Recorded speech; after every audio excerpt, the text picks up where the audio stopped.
Abakar Xaaji Axmed waa 82 jir ku nool magaalada Caynaba.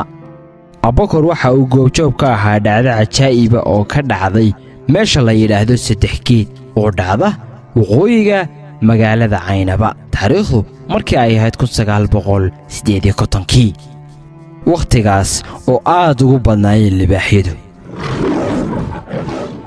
maalin walba waxa la waayi jiray qof ama neef. muddo kadib waxa la go'aansaday in la dilo oo la iska celiyo libaaxaas. waa tan shakadii oo dhammaystiran. beel baanu ahayn aagga la yidhaaha Caynabo ku dhowbuwa siiba Saddex Geed iyo Mareedho yaa beeshu tiil libaax raxana ayaa joogay.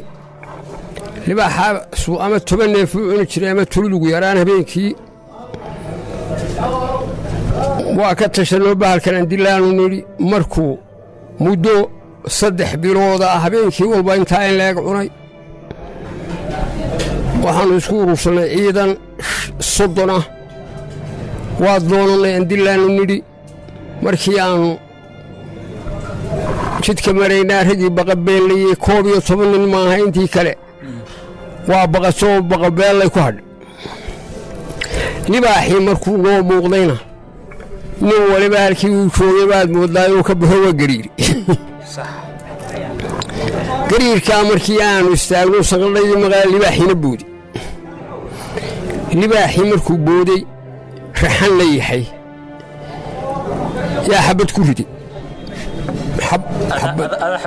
xabad ku riday aniga xabad markaan ku ridaa aarkiina geesuka labadii kalena geesu kaceen. waa kala dhex gallay aarkii baanu soo helay waa soo fadhiistay dhufays buu qaatay. markii uu dhufayskaa qaatay ee warkii dhufayskaa qaataan waryaadhaheen anigu taliyey libaax sheekaan ka hayaa. mar waxaan ka hayaa ninaan aqoon baahilbakarta marna waxaan ka hayaa 2 rogood lagama wada kiciyo libaax waa kii aan laga kicin jirin. haddaba ilaa xal rag ma cunine aan iskaga tagno. war waad baqaysaa baa la yidhi qoriga na siiyo iska orad adigu annagaa soo dilaynay. markaana waa taliyey waxaan sida ula dagaalanaa qorigeeda siin maaye. koob iyo tobanmaanno lixina barbar ha martaa la shanina barbar beerkuu dhulka hayaay xabaddaan feelaan wala wareegnaadhi waryaa meesha ku haynaya maadhi ila beelku waa nooli waxba qabo. sidii baanu yeellay ninkii yidhaana idiin fiican ee lahaa itusa ayaa 6dii kaxaysay ana 5tii bay raacay 4tii kale raaco 5 iyo 6 baanu. marka waxaad u kala qaybsanteen 2 guruub 5 iyo 6 baanu. hareeraanka marhal markii la hareeraanka una hareeraa ka maray oo aanan anagii 5taa fadhiisan baa 6dii fadhiisato fadhigaasuu soo booday baa libaaxi ku booday. 6dii idinka tagtay 5tiin haa 6dii waa soo carareen mid buu la hadhay. mid markuu la hadhaa 5tayadiina 3 raacday qoladii cararisi raacday. aniga nin kalaa ku soo noqonnay ninkii uu haysto ku joogo intuu markaa uu yidiyo nin buu la hadhay baa haystaa ku taagan inuu maayo ku taagan isagoo ninkii ku taagan baa in markaan ku soo baahnay labadoodii baa ninkii qorigeygii ku dhageeyo haddaa warankiisii tuura. qorigii baanu sii daayay warankii baan qaatay. xabad buu sidaa ugu fiiqayoo xabaddii baa jiidhaysay adin libaaxii markuu jiidhaysay buu soo boodi. annagii buu nagu soo booday labadayadii kiina faq buu yidhi kiina waa ka carar waa cararay. aniga libaaxii baa halkii isku mudanay. afk markaan uu isoo galaansi af ku dhufo hoos buu uga gabaday. labadaa margi dhexdooda warankii ka soo aan kaga dhufto halkaasuu ka soo buurmo. markaad labadiinnu isku soo hadheen waran baad haysatay kabacdi warankii baa siri ku tuur warankii wax isaga wax ma kuma tuurin sidaasaan ugu tumaatay. halkaasay sabadii ka jabtay. halkaas intuu ka soo dugay halkaa ka soo baxay halkaasuu qabtay halkaasoo maarag halkaa waa ka qabtay hoostii soo geliyey. cunaa qabaan soo geliyna gacantii waa ka soo gudbi weyday halkaasuu ku dhegay markaana anoo sabada soo socda markaa waxa weeye nabaradan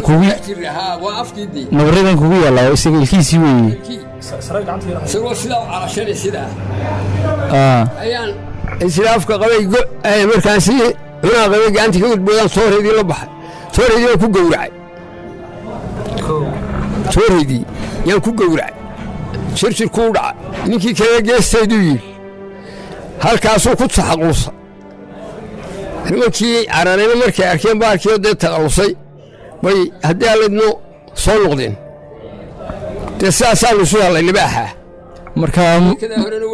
sheekadaa hore libaaxa laba hogood lagamada kiciyo iyo haddii allaydno waan hayey markii dhacdadii dhacday libaaxiyaa dishay bulshadii ama dadkii meesha ku xeernaa ama dadkii ku soo noqday magac ma kuu bixiyaan ama maxay sheekadii ka yidhahdeen libax ceeje ii bixiyeen libax ceeje yaa ii bixiyeen laakiin iminka xatilan waxaa kugu yaallaa ilkihiisii siduu 36 nabar ba igu yaal 36 nabar yaa igu yaal halkee ugu daran iminka lugta waanu aragnay iyo maxaa ugu daran lugtiina waa taasoo xagga waa ka oryaan xaggii xagga waa ka oryaan gacantuna waaba taadee maxaa ka eegaysaa soo ma aragtaan wataa ma fahant sidaasaanu isu helay bahalka halkaasaa bahalkii lagu qalo harigii laga soo bixiyey annana halkaana la keeno ingiriis dakhtarkii ingiriiska ayaa dee naloo keenay 3 cashaa iyo 3 habeen baa la waayey gaadhina lagu soo qaado dalka haddeen waxaa meel gaadhi la kala taagi la waayey 3 habeen iyo 3 maalmood yaanu meeshii nilo wax laga soo qaada la waayey inta cayroodaana la keenay maxay diin hadhay